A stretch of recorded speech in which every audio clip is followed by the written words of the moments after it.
పితా పుత్ర పవిత్రాత్మ నామమున ఆమెన్. ప్రభునందు మిక్కిలి ప్రియ సహోదరి సహోదరులారా, క్రీస్తు జయంతి కాలములో తిరుకుటుంబ మహోత్సవ వాక్య పరిచర్యకి మిమ్మందరినీ ప్రేమతో ఆహ్వానిస్తూ ఉన్నాను. లూకా సువార్త 2వ అధ్యాయము 22వ వచనము నుండి 24వ వచనము వరకు. మోషే చట్ట ప్రకారము వారు శుద్ధి గావించుకొనవలసిన దినములు వచ్చినవి. ప్రతి తొలుచూలు మగబిడ్డ దేవునికి అర్పించబడవలననియు ప్రభువు ధర్మశాస్త్రంలో రాయబడి ఉన్నట్లు మరియమ్మ యోసేపులు బాలుని యెరూషలేమునకు తీసుకొని పోయిరి. చట్ట ప్రకారము ఒక జత గువ్వలనైనను 2 పావురముల పిల్లలనైనను బలి సమర్పణ చేయుటకు కూడా వారు అచ్చటకు వెళ్ళిరి.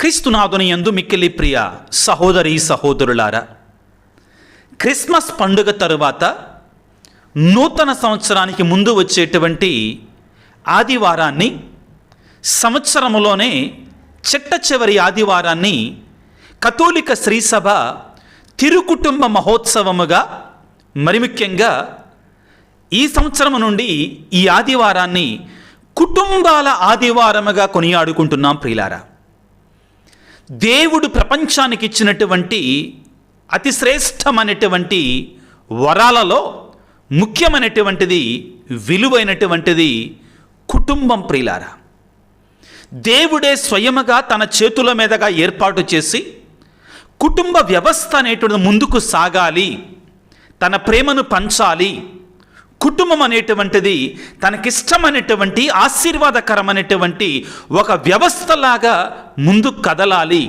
ప్రపంచానికి కుటుంబమే మూలముగా ఉండాలి అని సంకల్పించినటువంటి దేవుని చిత్తం ప్రియులారా కుటుంబ ఏర్పాటు అనేటువంటిది.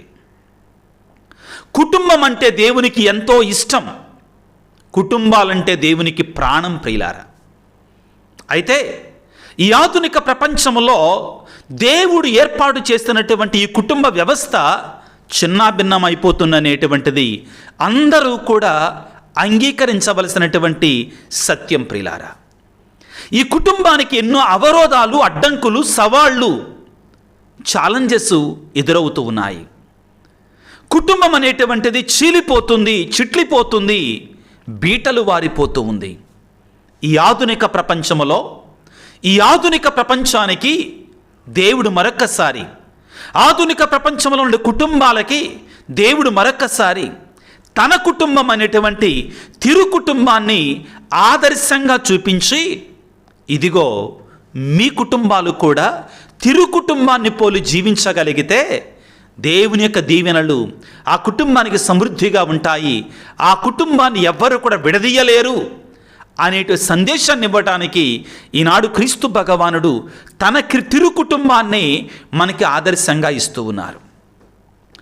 కుటుంబంలో ప్రియులారా, ప్రతి వ్యక్తి కూడా ప్రాముఖ్యమైనటువంటి వారే, ప్రతి వ్యక్తికి కూడా ప్రాధాన్యత ఉంది. పిల్లలు, యుక్త వయసులో ఉన్నటువంటి వారు, వివాహమైనటువంటి వారు, వృద్ధులు, అందరికీ కూడా అనుకూలమైనటువంటి సమున్నతమైన స్థానం ఉండాలి. దీనిని మనం మరవకూడదు.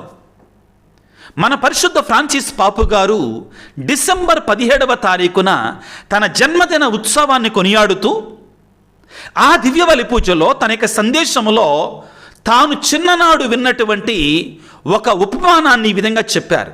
చెబుతూ ఆయన అన్నారు, ఈ ఉపమానం నా మీద చాలా గొప్ప ప్రభావాన్ని, కుటుంబ ఎడల నా మీద ప్రభావాన్ని చూపించింది అని చెప్పారు.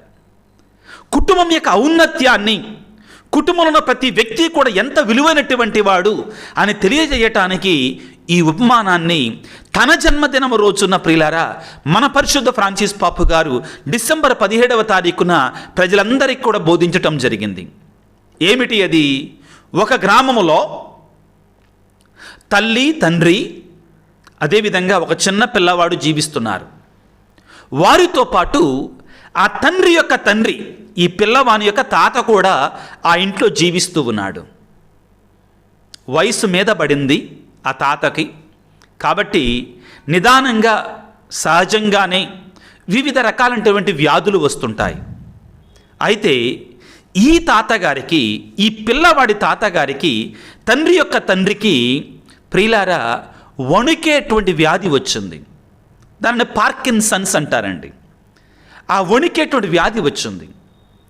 దాని కారణంగా ఆయన భోజన బల్ల మీద కూర్చొని భోంచేసేటప్పుడు ఆ పెద్ద ఆయన ఆ భోజనాన్ని బల్లంతా కూడా పడేస్తున్నాడు. తన వస్త్రాల మీద పడేసుకుంటున్నాడు, ఫ్లోర్ మీద పడేస్తూ ఉన్నాడు. ఇదంతా గమనించినట్టు తండ్రి, అదేవిధంగా తల్లి, ఈ చిన్న పిల్లవాడి యొక్క తల్లిదండ్రులు ఇద్దరు కూడా, భార్యాభర్తలు ఇద్దరు కూడా ఇలాగైతే చాలా చికాకుగా ఉంటుంది, చిరాకుగా ఉంటుంది అని చెప్పి ఆ యొక్క తండ్రి ఆ ముసలాయన కోసం ఒక బల్లని, ఒక ప్లేట్ని, స్పూన్లు సెట్ని, పాశ్చాత్య దేశం కాబట్టి పాపుగారు చెప్పినట్టు ఉపమానంలో పాశ్చాత్య దేశం కాబట్టి, యూరోప్ దేశం, అదేవిధంగా అమెరికా దేశాలు కాబట్టి తినడానికి స్పూన్లుని ఒక సెపరేట్ సెట్ని తయారు చేసి వాళ్ళు తినే బల్ల నుంచి ఆ తాతగారి బల్లని వేరుగా పెట్టారు, దూరంగా ఒక మూలన. తాతగారు రోజు వచ్చి అక్కడ భోంచేయటం, ఆ తర్వాత తన గదికి తాను వెళ్ళిపోవటం చేస్తున్నాడు. ఇది ఇలా జరుగుతుండగా ప్రియులారా, కొన్నాళ్ల తర్వాత ఆ యొక్క భర్త ఉద్యోగం నుండి సాయంత్రం 5 గంటలకి ఇంటికి తిరిగి వచ్చాడు. ఆ రోజున ఈ చిన్న పిల్లవాడికి, మనవడికి స్కూల్ లేదు. సుమారుగా 6-5 సంవత్సరాల వయసు, 7 సంవత్సరాల వయసు, స్కూల్ లేదు. కాబట్టి ఆ తండ్రి పని చేసుకునేటువంటి ఆ పని స్థలములో ఆ పిల్లవాడు ఏదో చెక్కతోటి ఏదో బిగిస్తూ ఉన్నాడు, ఏదో టేబుల్ లాంటిది తయారు చేస్తూ ఉన్నాడు.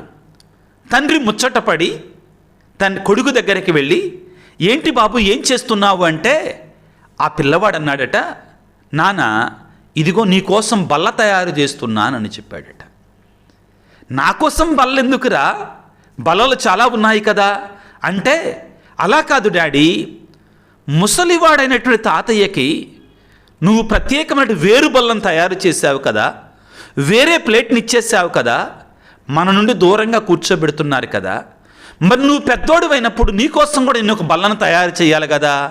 నా భార్య, నేను, నా కుటుంబము టేబుల్ మీద కూర్చుంటే, ఒక టేబుల్ మీద కూర్చుంటే నిన్ను వేరే టేబుల్ మీద కూర్చోబెట్టాలి కదా అని చెప్పగానే ఆ తండ్రికి ఏం మాట్లాడాలో అర్థం కాలేదు. వెంటనే మోకరించి కొడుకుని హత్తుకొని కళ్ళమ్మటి నీళ్లు పెట్టుకొని, బాబు నువ్వు నా కళ్ళు తెరిపించావురా, నువ్వు నా కళ్ళు తెరిపించావురా అని చెప్పి త్వరగా తండ్రి గదిలోనికి వెళ్ళి తండ్రి కాళ్ళ మీద పడి, నాన్న నన్ను క్షమించు, నన్ను మన్నించు, నువ్వు నన్ను కని పెంచి పెద్ద చేసి నా కోసం నీ సర్వస్వాన్ని త్యాగం చేశావు. నేను చిన్నపిల్లవాడిగా ఉన్నప్పుడు అమ్మ చనిపోతే నాకు అన్నీ నువ్వే చేశావు. కానీ నీ వృద్ధాప్యంలో నేను నువ్వేదో చెయ్యి వణుకుతుందని, భోజనం బల్ల మీద పడుతుందని, నీ ఒంటి మీద పడుతుందని మా కుటుంబం నుండి నిన్ను వేరు చేయటానికి ప్రయత్నం చేశావు. ఒకటి కొడుకు నాకు ఈ రోజున కనువిప్పు కలిగించే సందేశాన్ని ఇచ్చాడు అని తాను తన తండ్రి కొరకై, ఆ వృద్ధాప్యంలో ఉన్న తండ్రి కొరకై తయారు చేసినటువంటి ఆ బల్లను తీసుకొని వెళ్ళి బయట పడవేసేసి మరలా తమ బల్ల మీదకి తెచ్చుకున్నారట. ఇది పాపుగారు చెప్పినటువంటి, తన చిన్నతనంలో విన్నటువంటి గొప్ప ఉపమానం అని చెప్పి పాపుగారు అంటున్నారు. పిల్లారా, కుటుంబంలో అన్ని రకాల వ్యక్తులు కావాలి. పిల్లలు కావాలి, నడి వయస్కులో ఉన్నటువంటి వారు కావాలి, వివాహమైన తల్లిదండ్రులు కావాలి, అమ్మమ్మ తాతయ్యలు కావాలి అని చెప్పి పాపుగారు అన్నారు. వారి జ్ఞానం మనకు అందకపోతే, వారి ఎక్స్పీరియన్స్, వారి అనుభవం అనేటువంటిది మనకు అందకపోతే కుటుంబాలు నాశనం అయిపోతాయి, ప్రమాదంలో పడతాయి. వృద్ధాప్యంలో ఉన్నటువంటి తల్లిదండ్రులు అనేటువంటి వారు మనకి ఎంతో ప్రధానం అని పాపుగారు చెప్పారు. క్రీస్తునాథుని యందు మిక్కిలి ప్రియ సహోదరి సహోదరులారా, ఈనాడు కుటుంబాల ఆదివారాన్ని, మరి ముఖ్యంగా తిరుకుటుంబ ఉత్సవాన్ని కొనియాడుకుంటుండగా నేను ఒక గురువుగా మీ అందరి కుటుంబాల కోసం, మనందరి కుటుంబాల కోసం ప్రత్యేకంగా ప్రార్థన చేస్తూ ఉన్నాను. ఈ ఆధునిక ప్రపంచంలో ప్రియులారా, ఇది అందరూ తెలుసుకోవాలి. ఏమిటి అంటే, సాతానుడు తన యొక్క బలాన్ని అంతటినీ కూడా దేని మీద ఉపయోగిస్తున్నాడు అంటే గురువుల మీద, కుటుంబాల మీద. ఎందుకంటే కుటుంబాలు నాశనం అయితే, కుటుంబాలు పాడైపోతే, కుటుంబాలు చిందరవందర అయిపోతే సాతానుడు అనేటువంటి వాడు వికటాట్టహాసాన్ని చేస్తాడు, వెకిలి నవ్వులు నవ్వుతాడు, నవ్వులు నవ్వుతూ ఉంటాడు. కారణం ఏంటంటే కుటుంబం పటిష్టంగా ఉన్నప్పుడు, కుటుంబములు దేవునిలో ఎదిగినంత వరకు కూడా సాతాను యొక్క ఆటలు సాగవు ప్రియులారా. కాబట్టి ప్రతి కుటుంబంలో కూడా ఎంతో కొంత సమయం ప్రార్థన జరగాలి, ఎంతో కొంత సమయం దేవునికి కేటాయించాలి. దేవుడు ఏ కుటుంబంలో అయితే ఉంటాడో ఆ కుటుంబానికి ఎటువంటి కీడు కానీ, ఎటువంటి నష్టము కానీ వాటిల్లదు ప్రియులారా. ఉపమానంలో పాపుగారు చెప్పినట్లుగా ప్రియులారా, కుటుంబములో ప్రతి వ్యక్తి కూడా ప్రధానమైనటువంటి వాడే. తల్లి స్త్రీ అయినా కానీ కుటుంబాన్ని చక్కబెడుతుంది, తండ్రి కష్టపడి పనిచేస్తాడు, పెద్దలు వారి యొక్క అనుభవాన్ని మనకు అందిస్తారు. చిన్నపిల్లలు లేకపోతే కుటుంబం ముందు కొనసాగదు. కాబట్టి ప్రియులారా, కుటుంబం అనేటువంటిది దేవుని చేత స్వయముగా ఏర్పాటు చేయబడినటువంటిది. ఇది పవిత్రమైనటువంటి ఒక వ్యవస్థగా మనం చూడాలి. ఆదికాండము 1వ అధ్యాయము 26, 27, 28 వచనాలలో దేవుడు మానవుని సృష్టించిన తర్వాత 27, 28 వచనాలలో ఒక మాట పలుకుతాడు. దేవుడు వారిని దీవించి, అవ్వాదమును దీవించి, మీరు భూమిని ఆక్రమించుకొని పిల్లా పాపలతో అభివృద్ధి చెందండి అంటాడు. పెక్కుమంది బిడ్డలను కని అభివృద్ధి చెందండి మరొక వర్షన్లో, మరొక ట్రాన్స్లేషన్లో. కాబట్టి దేవుడే అవ్వాదమును ఆశీర్వదించి బిడ్డలను పెక్కుమందిని కని భూమిని ఆక్రమించుకొని అభివృద్ధి చెందండి అంటున్నాడు. అదే ఆదికాండంలో 2వ అధ్యాయంలో చివరిలో ప్రియులారా, నిద్రావస్థలో ఉన్నటువంటి మానవుని నుండి ఏవమ్మను సృష్టించి మానవుడు ఒంటరిగా ఉండుట మంచిది కాదు అని పురుషునికి తోడుగా స్త్రీని ఇచ్చాడు. అంటే వివాహ వ్యవస్థను మొట్టమొదటిగా ఏర్పాటు చేసింది స్వయముగా ఆ దేవాది దేవుడే ప్రియులారా. ఇదిగో వివాహ వ్యవస్థకు ఉన్నటువంటి, వివాహానికి ఉన్నటువంటి, వివాహం అనే దివ్య సంస్కారాలకు ప్రధానమైన లక్షణాలు ఏమిటి అంటే ఉద్దేశం. Why God created family? What is the purpose of God creating a family? మొట్టమొదటిగా భార్యాభర్తల యొక్క శ్రేయస్సు. భార్యాభర్తలు ఒకరికి ఒకరు తోడుగా ఉండాలి, ఒకరు తోడుగా ఉండి దేవునిలో ఎదగాలి. ఇది ప్రధానమైన ఉద్దేశం. రెండవ ప్రధానమైన ఉద్దేశం, దేవుడు ఎందుకని భార్యాభర్తల ద్వారా కుటుంబాన్ని ఏర్పాటు చేశాడు అంటే, కుటుంబ వ్యవస్థను ఏర్పాటు చేశాడు అంటే సంతాన ఉత్పత్తి, బిడ్డల యొక్క సృష్టి.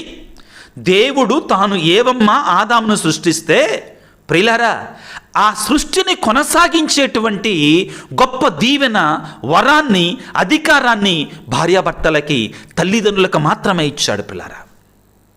ఈ కుటుంబ వ్యవస్థ వివాహ వ్యవస్థలో దాగి ఉంది. పిల్లలు అనేటువంటి వారు దేవుని యొక్క బహుమానము, దేవుని యొక్క వరం ప్రియులారా. దురదృష్టవశాత్తు ఈ ఆధునిక ప్రపంచం, నేను ఇప్పుడు చెప్పే మాటలు కొంతమందికి ఇష్టం ఉండకపోవచ్చు ప్రియులారా, కానీ బైబిల్ యొక్క మాటలు మీకు చెప్పాలి. బిడ్డలు దేవుని యొక్క బహుమానం, వారిని తిరస్కరించకూడదు. ఒకళ్ళ చాలు, ఇద్దరు చాలని మనం బంధించుకుంటున్నాం. ఏమనంటే మనం వాళ్ళకి సమృద్ధిగా ఇవ్వలేమేమో. ఒక మేధావి ఏమంటాడు అంటే, ప్రపంచం మన అవసరాలు తీర్చడానికి కావాల్సినవన్నీ ఉన్నాయంటండి ప్రపంచంలో, కానీ మన కోరికలను మాత్రం తీర్చలేదంటండి. కాబట్టి ప్రియులారా, గుర్తుపెట్టుకుందాం, బిడ్డలు దేవుని యొక్క బహుమానము, దేవుని యొక్క వరము. వివాహం యొక్క రెండవ ప్రధానమైన ఉద్దేశం ఏమిటి, లక్ష్యం ఏమిటి అంటే సంతాన ఉత్పత్తి. మూడవది, అతి ముఖ్యమైనటువంటిది, వివాహం యొక్క ప్రధానమైన లక్ష్యం ఏమిటంటే, ఉద్దేశం ఏమిటి అంటే బిడ్డల యొక్క ఆధ్యాత్మికమైన విద్యాభ్యాసము. బిడ్డల యొక్క ఆధ్యాత్మికమైన విద్యాభ్యాసం అంటే దేవునిలో వారి జ్ఞానాన్ని సముపార్జించుకోవటం, లౌకికంగా కూడా వారికి జ్ఞానాన్ని అందించటం. ఇది వివాహం యొక్క మూడవ ప్రధానమైనటువంటి ఉద్దేశం ప్రియులకు దేవుని బిడ్డలారా. అయితే మన కుటుంబాలు దీవించబడాలంటే, మన కుటుంబాలు ఆశీర్వదించబడాలి అంటే, మన కుటుంబాలు తిరు కుటుంబ పోలి జీవించాలి. ఈ రోజున మనం తిరు కుటుంబ ఉత్సవాన్ని కొనియాడుకుంటుండగా ఆ కుటుంబంలో ఎవరున్నారు? మరియ తల్లి, జోజప్ప గారు, చిన్న బాలయేసు, క్రీస్తు భగవానుడు.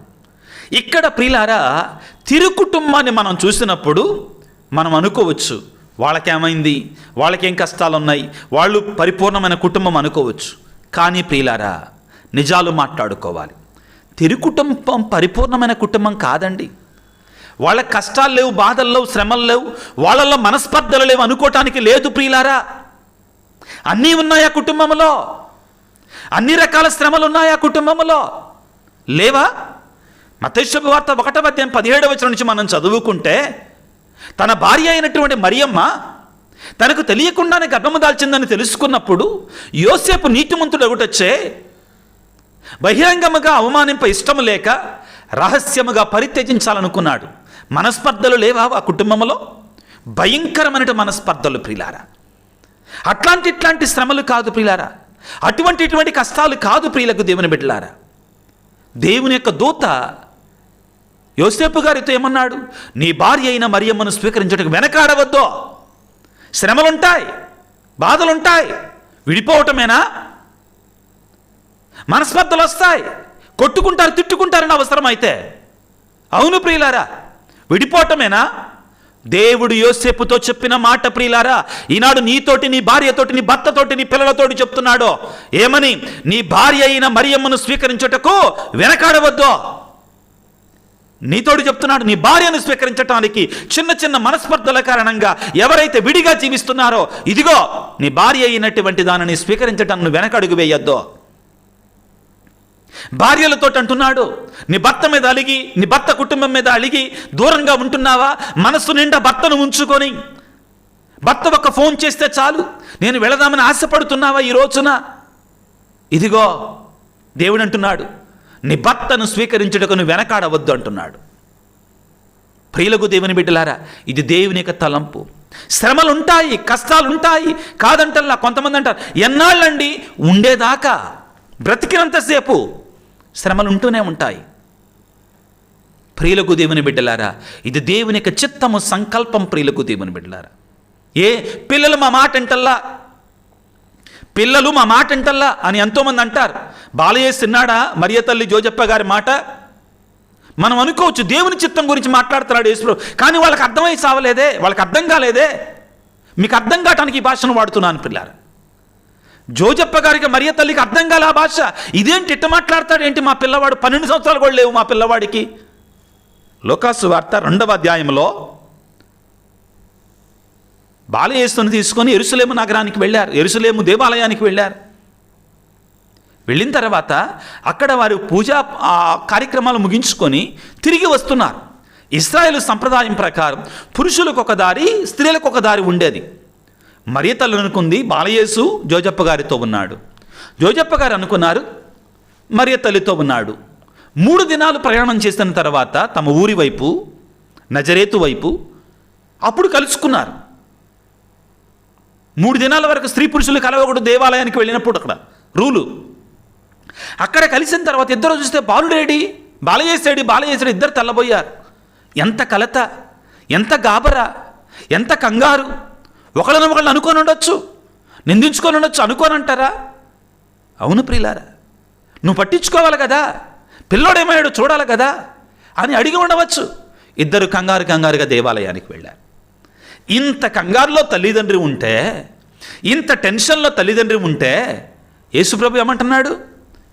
లూకాసు వార్త 2వ అధ్యాయము 48వ వచనములో, యేసును చూచి తల్లిదండ్రులు మిక్కిలి ఆశ్చర్యపడిరి.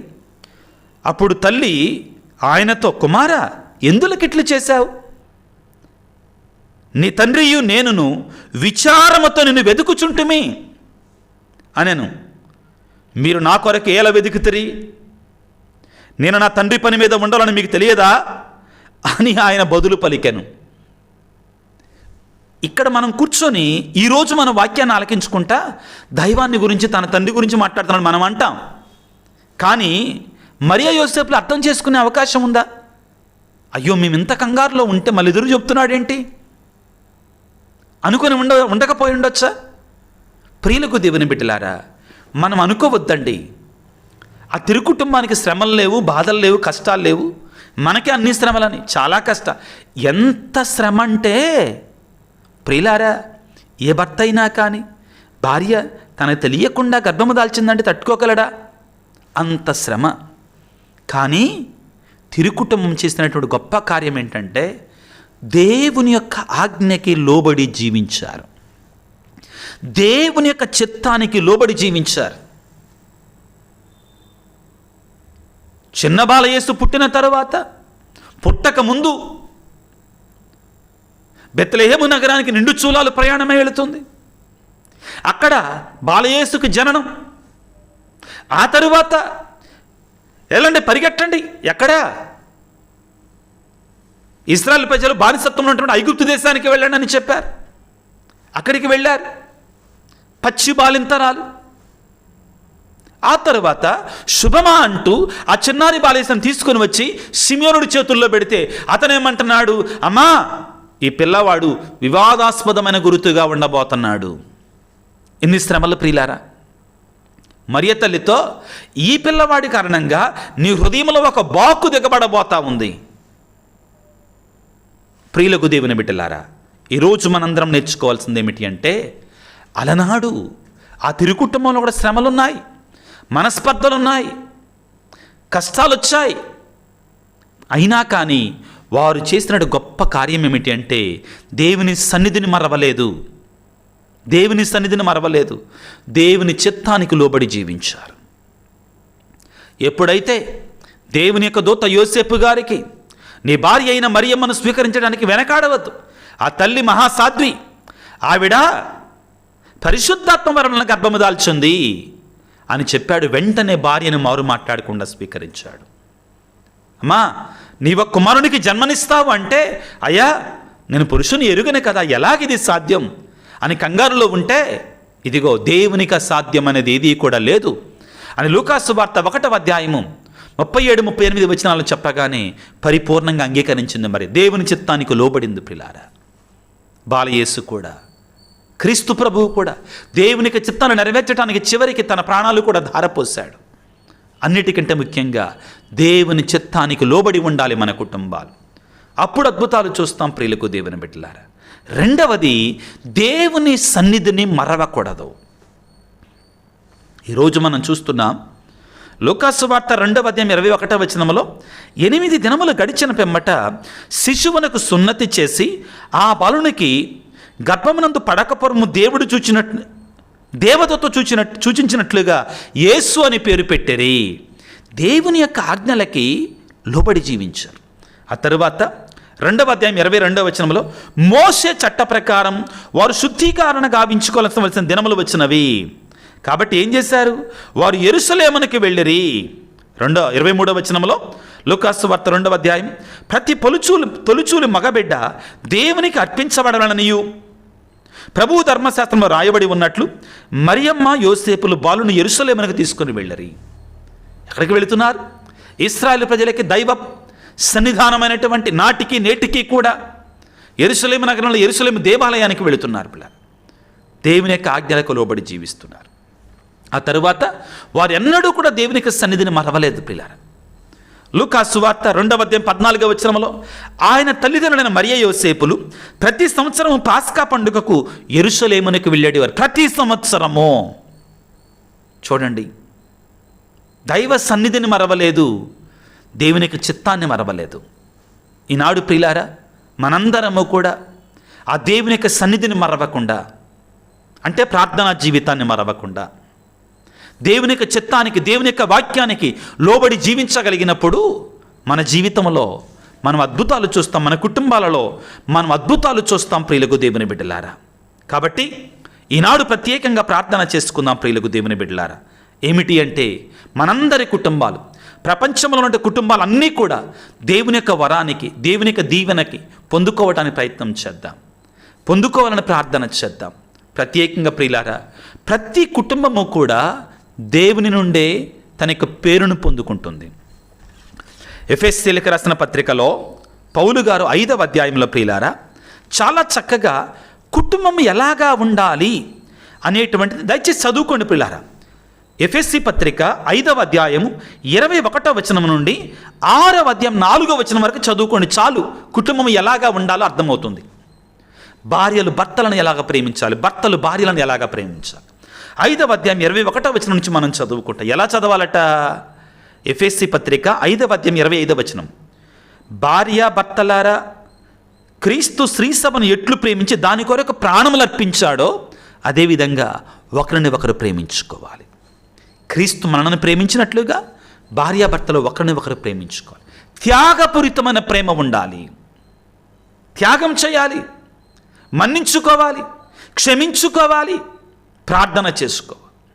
ఆ తరువాత ఏమంటారంటే ఎఫెసీ పత్రిక 6వ అధ్యాయం 1వ వచనంలో, బిడ్డలారా, చిన్నపిల్లలారా, ఈ వాక్యాన్ని ఆలకిస్తున్న యువతి యువకులారా, మీకోసం దేవుడు పలుకుతున్నాడు.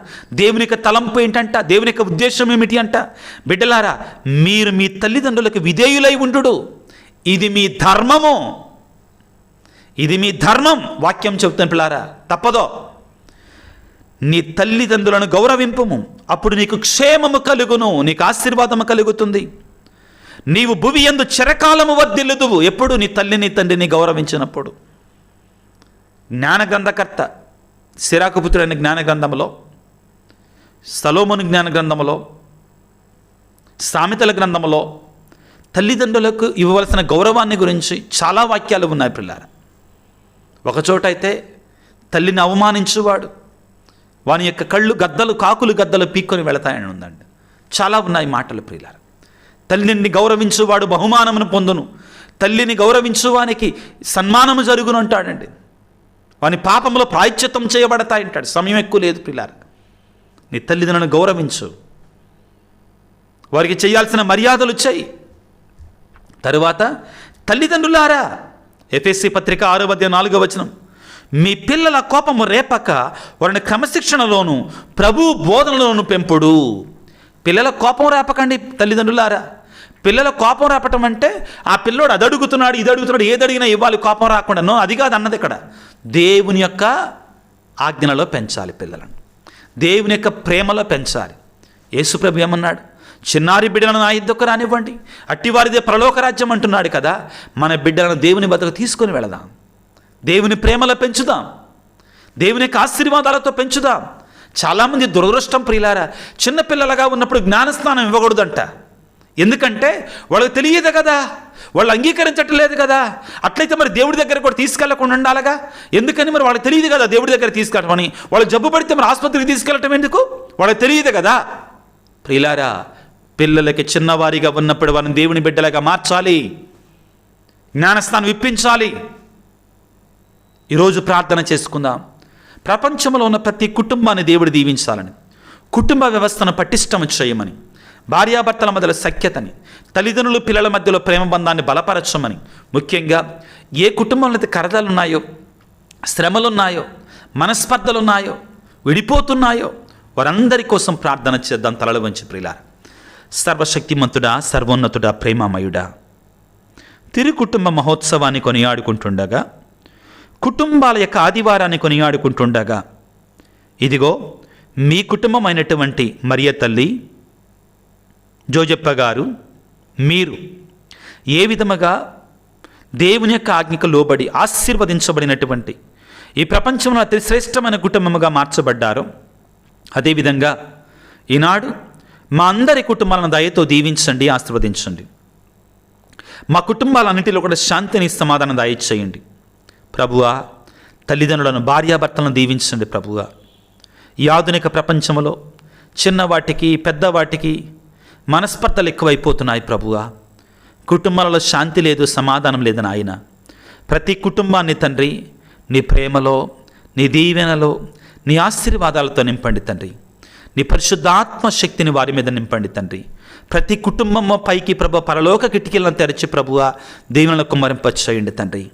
ఈనాడు ప్రత్యేకంగా ప్రభువ కుటుంబాలలో వివిధ రకాల ఇబ్బందులతో, ముఖ్యంగా ప్రభువ భార్యాభర్తలకి పిల్లలు లేక గాబరా పడిపోతున్నటువంటి వారి యొక్క గర్భఫలాలను మీరు దీవించండి తండ్రి. అదేవిధంగా కుటుంబంలో ఆర్థిక ఇబ్బందుల వలన పీడించబడుతున్నటువంటి వారికి విమోచన కలిగించండి. వ్యాధులతో ఉన్నటువంటి కుటుంబాలను ప్రభువ స్వస్థపరచండి తండ్రి. మా కుటుంబాల కోసం ప్రార్థన చేయండి స్వామి అని వేడుకుంటున్నటువంటి ప్రతి బిడ్డను దీవించమని ఆశీర్వదించమని మా ప్రభు అయిన క్రీస్తు ద్వారా వేడుకొనిచున్నాము తండ్రి. ఆమెన్. ప్రభువు మీతో ఉందురుగాక, మీ ఆత్మతో ఉందురుగాక. సర్వశక్తి గల సర్వేశ్వరుడు పిత, పుత్ర, పవిత్రాత్మ మిమ్మందరిని చల్లగా దీవించి ఆశీర్వదించి మీ కుటుంబాలని ఆ దేవాది దేవుడు కాచి కాపాడుదురుగాక. God bless you. దేవుడి దీవించుగాక. ఆమెన్.